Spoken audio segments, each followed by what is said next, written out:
जय Hind, welcome you all to mission competition. Group D के लिए देखिए, ग्रुप डी का जो एग्जाम है शेड्यूल्ड हो चुका है 23 ऑफ फेब को 2022 में। आप सभी जानते होंगे, इसकी तैयारी आप लोग कर रहे होंगे।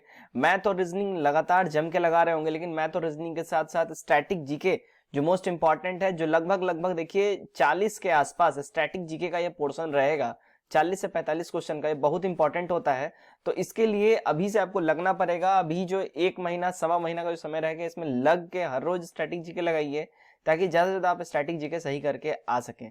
देखिए, आज से हम लोग स्टार्ट कर रहे हैं, कोशिश करेंगे कि हर रोज वीडियो आप लोग के लिए आए। डेफिनेटली हमारा कोशिश होगा। तो आज से हम लोग स्टार्ट कर रहे हैं स्टैटिक जीके का ग्रुप डी के लिए। 50 क्वेश्चंस का ये सेशन रहा करेगा और 50 क्वेश्चन का ये सेशन में आप लोग डेफिनेटली कमेंट कीजिएगा कि आप लोगों ने कितना सही किया इस 50 क्वेश्चन में। अपने स्कोर नीचे कमेंट करके जरूर से जरूर हमें बताइए, ताकि आपने कितना सही किया और दूसरे बच्चों को भी पता चल सके कि हाँ भाई, हम कितने पीछे हैं और हमारे जो कॉम्पिटिटर है वो कितने आगे हैं।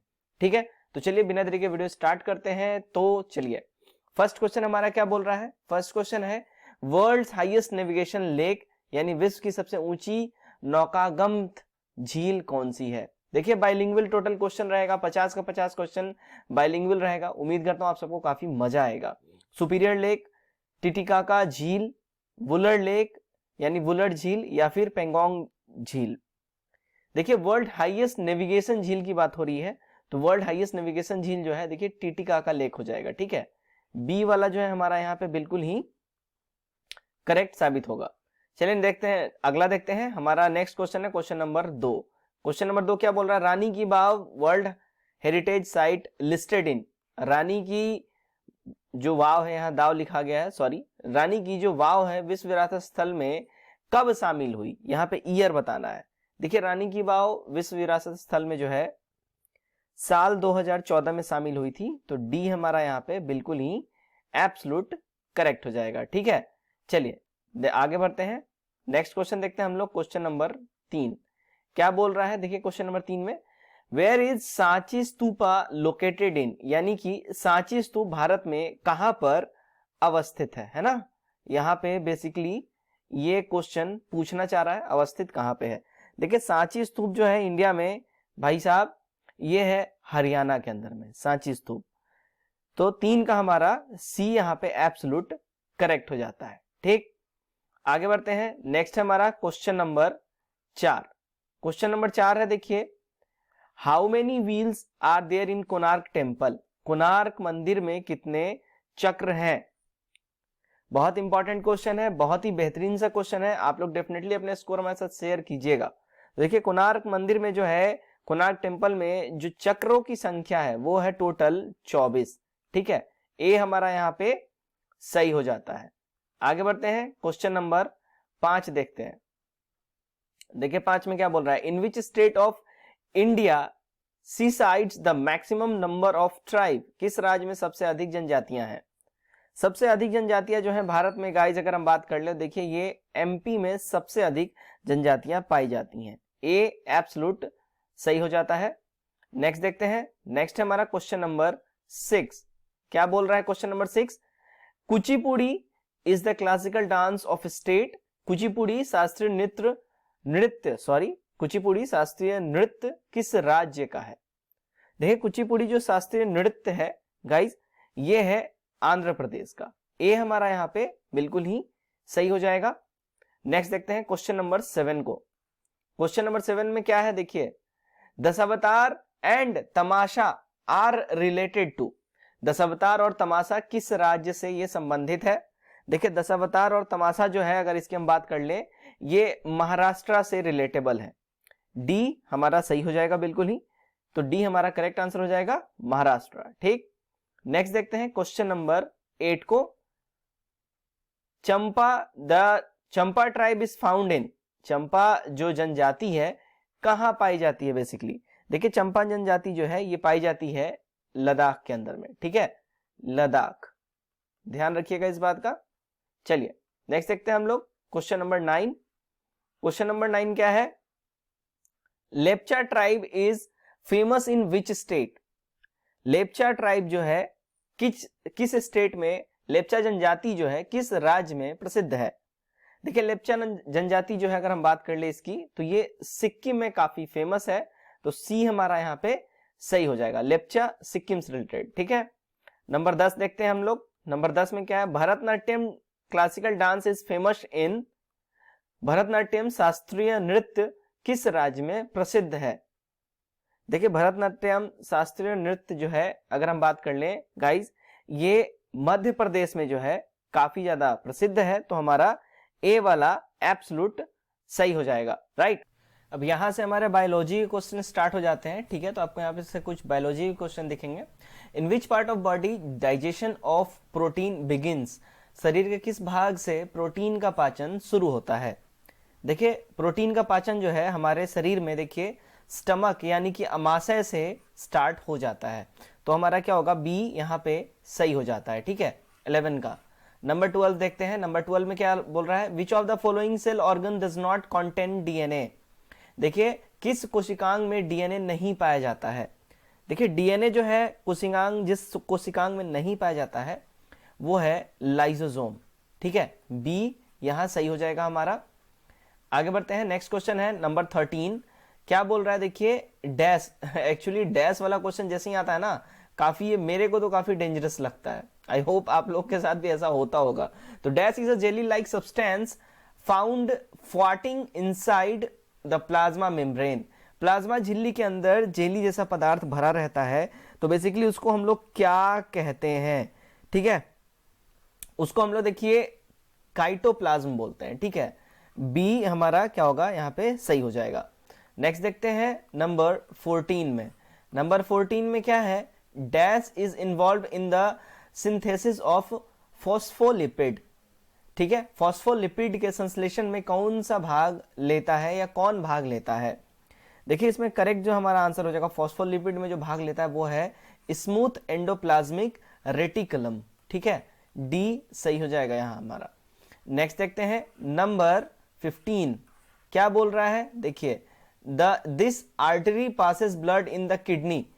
तो किडनी में कौन सा आर्टरी के द्वारा यानी कौन सी धमनी, रक्त धमनी के द्वारा किडनी तक रक्त पहुंचती है? तो वो जो धमनी है जो ये काम करती है वो है देखिए रेनल धमनी, रेनल आर्टरी। ठीक है, बी हमारा जो है यहां सही हो जाएगा। ठीक, नेक्स्ट देखते हैं नंबर 16 में क्या है, देखिए world ozone day is celebrated on, विश्व ओजोन दिवस कब मनाया जाता है? देखिए विश्व ओजोन दिवस हर साल 16 सितंबर को जो है मनाया जाता है, 16 सितंबर, सी सही हो जाएगा। ठीक, आगे बढ़ते हैं। नेक्स्ट है हमारा क्वेश्चन नंबर 17। देखिए क्या बोल रहा है, फोटोकेमिकल स्मॉग मेनली इज, ठीक है, प्रकाश रासायनिक धुआं मुख्यतः क्या है? ठीक है ना, ये क्या है बेसिकली? अगर इसकी हम बात कर लें तो ये देखिए ओजोन होता है। ठीक है, जो प्रकाश रासायनिक धुआं जो है ये मुख्यतः ओजोन ही होता है। ठीक है, ओजोन अगर अपने लेयर में है, बरकरार है, तो फिर ये काफी ज्यादा बढ़िया है, जीवनदायी है।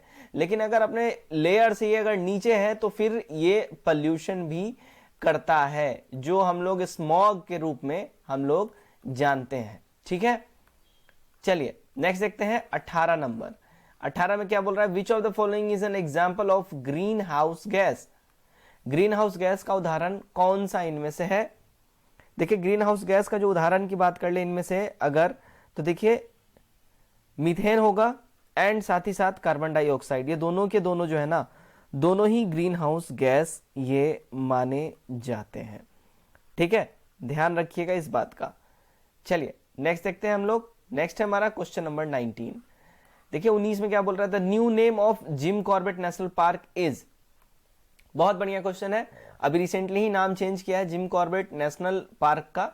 तो इसका जो नाम चेंज हुआ है, नया नाम इसका क्या है गाइस? देखिए इसका नया नाम जो रखा गया है रामगंगा पार्क रखा गया है। बेसिकली देखिए इस पार्क के नजदीक से रामगंगा नदी जो है इसका उद्गम है, मतलब बहती है, सॉरी उद्गम मैंने बोल दिया है, इसके नजदीक से ही ये जो है ना बहती है। तो बेसिकली इसके नाम पे ही कोरिलेट करके रामगंगा पार्क रखा गया है। ठीक है, चलिए नेक्स्ट देखते हैं हम लोग। नेक्स्ट है हमारा 20 में क्या बोल रहा है, what is the health effects of excessive fluoride in drinking water. पीने के पानी में फ्लोरीन की मात्रा अधिक होने से क्या प्रभाव होगा? देखिए फ्लोरीन की मात्रा जब बहुत ज्यादा हो जाएगा पीने के पानी में तो उससे जो बीमारी होगी वो होगा फ्लोरोसिस। ठीक, ए सही हो जाएगा हमारा, राइट। चलिए नेक्स्ट देखते हैं हम लोग नंबर 21 में क्या बोल रहा है? Which team for cyclone is applied in the China sea. China sea में जो है चीन सागर में चक्रवात के लिए किस शब्द का प्रयोग किया जाता है? ठीक है, विच टर्म, मैंने टीम पढ़ दिया है, सॉरी माफ करिएगा। Which term for cyclone is applied in the China sea. तो चाइना सी में जो है बेसिकली देखिए टाइफून कहा जाता है, ठीक है ना। चाइना सी में जब भी चक्रवात आता है, साइक्लोन जब भी आता है तो इसको टाइफून कहा जाता है, ये टर्म यूज। नंबर 22 देखते हैं। Teesta river is disputed between. Teesta river नदी जो है, तिस्ता नदी विवादित है किन देशों के बीच में? ये जो विवादित है अगर हम बात कर ले, देखिए ये इंडिया और पाकिस्तान के बीच में, सॉरी इंडिया एंड बांग्लादेश के बीच में विवादित है। ठीक, ए हमारा सही हो जाएगा। नेक्स्ट देखते हैं। नेक्स्ट हमारा question number 23। Which of the following volcano of Japan erupted in October 2021। इनमें से कौन सा जापान का ज्वालामुखी अक्टूबर 2021 में विस्फोटित हुआ है? देखिए ज्वालामुखी है, इसका नाम है, अगर हम बात कर लें तो ये जो है माउंट एसो में ज्वालामुखी जो है ये विस्फोटित हुआ है अक्टूबर 2021 में। ठीक है, कहाँ? जापान में। ध्यान रखिएगा जगह का नाम और ज्वालामुखी का नाम। नंबर 24 देखते हैं। Amravati river is tributary of which river. Amravati किस नदी की सहायक नदी है? अमरावती की अगर हम बात कर ले, ये जो सहायक नदी है, देखिए गाइस अमरावती सहायक नदी जो है अगर हम बात कर लेते हैं तो ये है सहायक नदी कावेरी रिवर की। ठीक, डी यहां हमारा क्या होगा? सही हो जाएगा। ठीक है, नेक्स्ट देख लेते हैं 25। देखिए 25 में क्या बोल रहा है? मैच द फॉलोइंग, सही का मिलान करना। यहाँ पे लिस्ट ए है, लिस्ट बी है, ठीक है ना। कौन सा ये जो है पर्वत किस स्टेट से बिलोंग करते हैं यहाँ पे बताना है। देखिए नंदा देवी की बात कर ले, नंदा देवी जो है ये बिलोंग करते हैं उत्तराखंड से। ठीक, नंदा देवी। उसका देखिए धूपगढ़ मध्य प्रदेश रिलेटेबल है। उसके बाद देख लीजिए अगर सारामती की बात करें, सारामती नागालैंड हो जाएगा और गुरु शिखर राजस्थान हो जाएगा। सही कूट अगर हमारा बात कर ले तो बी वाला हो जाता है। ठीक, नेक्स्ट देखते हैं हम लोग 26 नंबर। 26 में क्या है? देखिए the amount of light entering into eyes can be controlled and regulated by. आंखों में प्रवेश करने वाली प्रकाश की मात्रा को किसके द्वारा नियंत्रित और नियमित किया जा सकता है? देखिए ये जो नियंत्रित और नियमित किए जाने की बात हो रही है, ये नियंत्रित और नियमित किया जाता है पुतली के द्वारा, यानी कि प्यूपिल द्वारा। ठीक, सी जो है हमारा यहाँ बिल्कुल ही सही हो जाएगा। आगे बढ़ते हैं, नंबर 27 देखते हैं। The tidal effect is due to. Tyndall प्रभाव किस कारण से होता है? देखिए टिंडल प्रभाव या टाइडल इफेक्ट की बात करें, ये जो होता है देखिए स्कैटरिंग ऑफ लाइट, यानी कि प्रकाश के प्रकीर्णन के कारण ये जो टिंडल प्रभाव जो है ना, या टिंडल इफेक्ट बात कर ले, ये होता है। ठीक है, ए सही हो जाएगा। नेक्स्ट देख लेते हैं हम लोग। नेक्स्ट हमारा 28। देखिए the part of the I which is responsible for the conversion of image of an object into natural signals. आंखों का वह हिस्सा जो तंत्रिका संकेत में किसी वस्तु की छवि के रूपांतरण के लिए जिम्मेदार होता है, कौन होता है? अगर इसकी हम बात कर लें तो देखिए भाई ये होता है हमारा रेटिना। ठीक है, इन सारे चीजों के लिए यही जिम्मेदार है। आंखों का जो है हिस्सों में तंत्रिका संकेत भेजता है और वस्तु की छवि का रूपांतरण भी रेटिना के द्वारा ही होता है, राइट। तो डी हमारा सही होगा। ठीक है, चलिए 29 देख लेते हैं। 29 में क्या है? देखिए 29 में बोला जा रहा है which of the following is the instrument used in submarines to view object above sea level. पनडुब्बियों में समुद्री स्तर के ऊपर की चीजों को देखने के लिए निम्न में से किस उपकरण का प्रयोग किया जाता है? देखिए ये जो उपकरण का यूज किया जाता है वो होता है देखिए पेरिस्कोप। बेसिकली ये जो पेरिस्कोप की बात करें तो ये जो है ना, देखिए ये एक ऐसा पाइप जैसा होता है, ठीक, और ये एक ऐसा नीचे होता है, इसमें से ये आता है इफेक्ट। बेसिकली देखिए यहाँ पे होता है एक कॉनकेव लेंस, ठीक है। तो ये जो है लाइट यहाँ पे आती है रिफ्लेक्ट की, यहाँ से टकरा के फिर ये नीचे जाती है और यहाँ पे होता है विजन, फिर यहाँ पे भी एक ऐसा मिरर होता है, फिर इससे रिफ्लेक्ट होके यहाँ पे जाती है और यहाँ पे जो है हमारा ये आंख होता है जो इसको देखता है। ठीक, तो बेसिकली ये होता है, इस टाइप का होता है पेरिस्कोप। मेरे से उम्मीद किया कि जितने अच्छे से अच्छे हो सके बन सके। ठीक है, चलिए नेक्स्ट देखते हैं हम लोग। नेक्स्ट हमारा 30 number, the sky appears blue due to, आसमान नीला किसकी वजह से नजर आता है? देखिए आसमान जो है नीला अगर हम बात करें ये नजर आता है स्कैटरिंग ऑफ लाइट यानी प्रकाश का प्रकीर्णन के वजह से। सी हमारा यहाँ पे सही हो जाता है। ठीक है, 31 देखिए, विच of the following metals is the most reactive metals, निम्नलिखित से कौन सी धातु सबसे अधिक प्रतिक्रियाशील धातु है? सबसे अधिक प्रतिक्रियाशील धातु की अगर हम बात करें इनमें से है कौन सा? तो कैल्शियम। ठीक, बी सही हो जाता है हमारा। ठीक, नेक्स्ट देखते हैं 32 नंबर। 32 में क्या बोला यार? देखिए, brass is an alloy of, पीतल किसका मिश्रण होता है? ठीक है, पीतल जो है मिश्रण है, अगर हम बात कर ले देखिए कॉपर एंड जिंक का, तांबा और जस्ते का मिश्रण होता है पीतल। ठीक है, चलिए नेक्स्ट देखते हैं नंबर 33। क्या बोल रहा है? Which of the following gases causes explosion in coal mines, ठीक है, निम्न में से कौन सा गैस कोयला खदानों में विस्फोट का कारण बनता है? कोयला खदानों में जो विस्फोट का कारण बनता है वो मेजर गैस जो है वो है मीथेन। ठीक है, इसी की वजह से ब्लास्ट होता है या विस्फोट होता है। ठीक है, कोल माइंस में। ठीक है, ध्यान रखिएगा। आगे बढ़ते हैं 34 नंबर। 34 में क्या बोल रहा है? What is the colour of copper sulphate, copper sulphate का रंग क्या होता है? कॉपर सल्फेट की बात कर लें गाइस, इसका रंग होता है नीला। बी सही हो जाएगा हमारा। ठीक है, नेक्स्ट देखते हैं 35। Name the only metal that is anti bacterial, anti bacterial यानी एकमात्र धातु का नाम जो जीवाणुरोधी है, कौन है? देखिए वो जीवाणुरोधी एकमात्र जो बैक्टीरिया होता है अगर उसकी हम बात करें वो होता है देखिए कॉपर। ठीक है, आप इसको कॉमन सेंस से भी अप्लाई कर सकते थे। ठीक है, जीवाणुरोधी यानी कि एंटी बैक्टीरियल, बेसिक आप देखते होंगे कि कॉपर यानी कि तांबे के जग में, है ना, तांबे के जग में या ग्लास में आजकल आप लोग एक चीज देखते होंगे कि एक मतलब एक फैशन सा हो गया है पानी पीना। ठीक है, तो ये क्यों लोग पीता है? आप लोग सुनते होंगे कि हेल्थ के लिए काफी अच्छा होता है, तो भाई यही होता है हेल्थ के लिए अच्छा। ये बैक्टीरिया वगैरह जो भी होता है ना वाटर में, उसको ये किल कर देता है। ठीक है ना, तो ये आप लोग डेली लाइफ से भी कॉमन सेंस लगा के भी इसको आप लोग आंसर मार सकते थे। अगर आपने गलत मारा है तो थोड़ा सा माइंड अलर्ट रखिए। ठीक है, ऐसे से क्वेश्चन आपको मिलते रहेंगे।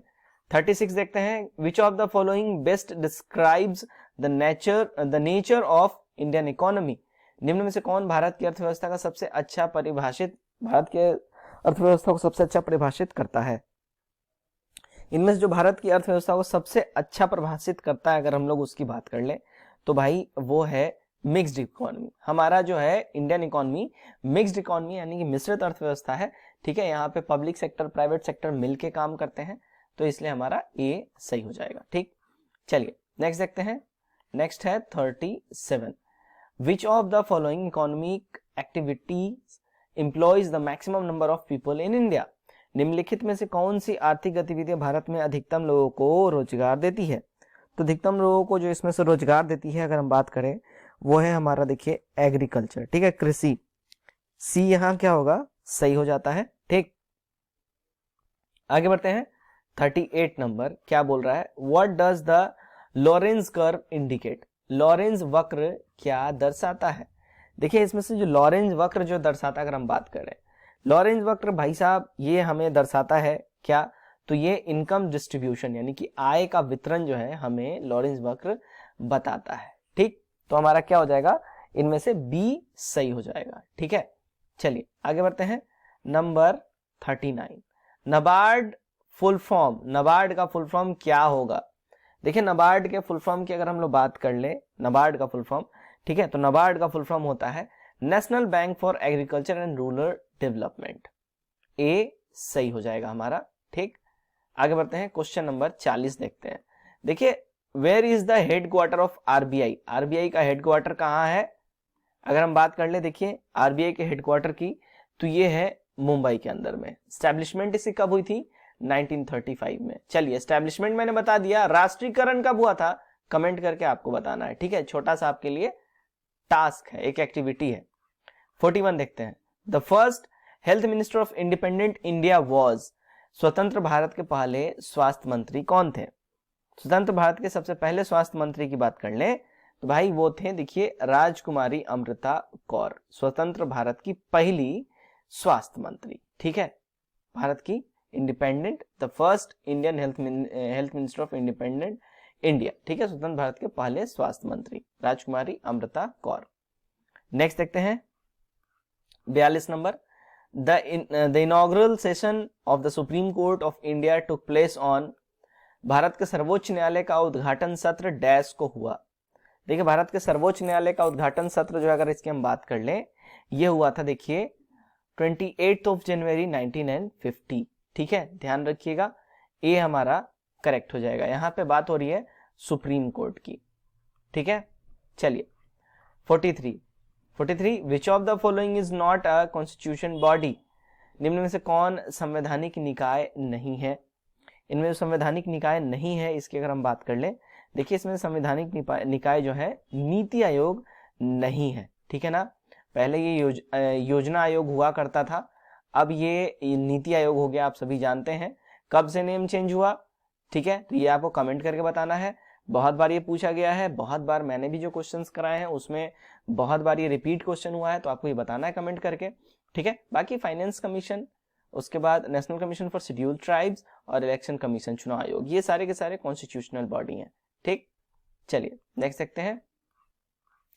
नेक्स्ट है, when did the constituent assembly adopt the constitution of India, संविधान सभा ने भारत के संविधान को कब स्वीकार किया? क्वेश्चन नंबर 44 है हमारा। तो ये स्वीकार किया था संविधान सभा ने 26 नवंबर 1949 को।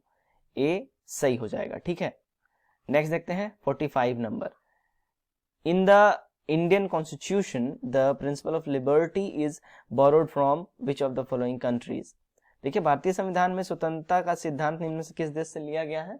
तो अगर इसकी हम बात कर लें, ये लिया गया है कहां से? तो ये गाइस लिया गया है, देखिए, फ्रांस से। बंधुता, भाईचारा, ठीक है, ये सब जो है स्वतंत्रता, बंधुता, ये सब इसका सिद्धांत जो है फ्रांस से ग्रहण करा गया है। ठीक, नेक्स्ट देखते हैं, चलिए 46, विच of the following is called the early period of history. ठीक है, इतिहास का आरंभिक काल को निम्नलिखित में से क्या कहा जाता है? देखिए, इतिहास के आरंभिक काल को जो कहा जाता है, अगर हम बात करें तो ये देखिए पैलियोलिथिक एज यानी पूरा पाषाण काल कहा जाता है। ठीक, चलिए नेक्स्ट देखते हैं 47, भीमबेटका केव is in which state, Bhimbetka गुफा किस राज्य में है? देखिए, भीमबेटका गुफा की बात कर लें तो गाइस ये है हमारे मध्य प्रदेश में। ठीक है, डी क्या होगा हमारा, बिल्कुल ही सही हो जाता है। 48 नंबर देखते हैं, which of the following was port of the Indus valley civilization, सिंधु घाटी सभ्यता बंदरगाह शहर निम्न में से कौन सा था? अगर इसकी हम बात कर ले कि इनमें से कौन सा था, तो देखिए, इनमें से सिंधु घाटी सभ्यता का जो पोर्ट यानी बंदरगाह जो था, अगर हम बात करें तो ये लोथल था। ठीक है, बी हमारा एकदम करेक्ट हो जाएगा। ठीक, चलिए नेक्स्ट देखते हैं हम लोग। नेक्स्ट है हमारा क्वेश्चन नंबर 49 में देखिए क्या बोल रहा है। 49 में हमारा क्वेश्चन है, from which of the following Harappan era sites has the evidence of plugged fields been found, निम्नलिखित में किस हड़प्पा युग के स्थल पर जुताई वाले क्षेत्र के प्रमाण मिले हैं? देखिए, ये प्रमाण जो है अगर हम बात करें कहाँ मिला है, देखिए कालीबंगा में मिला है। ठीक है, सी जो है इसमें हमारा सही हो जाएगा। ठीक है, चलिए आगे बढ़ते हैं। आज का हमारा आखिरी क्वेश्चन देखते हैं और आपको कमेंट करके जरूर बताना है कि इस 50 क्वेश्चन आपने कितना सही किया है। ठीक, Mohenjodaro is situated on the bank of which river, Mohenjodaro किस नदी के तट पर स्थित है? देखिए, मोहनजोदड़ो जो है अगर हम बात करें ये स्थित कहाँ है, देखिए ये इसकी स्थिति है मोहनजोदड़ो की सिंधु नदी के तट पे। ठीक है, हमारा डी वाला बिल्कुल ही सही होता है। ठीक है, तो गाइस उम्मीद करता हूं आपको ये वीडियो अच्छा लगा होगा। आज हमारा फर्स्ट वीडियो था static GK for group D. ठीक है, ग्रुप डी रेलवेज। तो उम्मीद करता हूं ये वीडियो आप लोग को अच्छा लगा होगा। कमेंट करके अपने स्कोर हमारे साथ जरूर साझा करिए और बताइए आपने कितना सही किया इस 50 क्वेश्चन में। और अगर आपका पॉजिटिव रिस्पॉन्स रहा तो हम लोग जरूर इसको कंटिन्यू करेंगे। आप लोग बताइए इसको कंटिन्यू रखा जाए या नहीं रखा जाए। Till then take care, bye bye and God bless you all.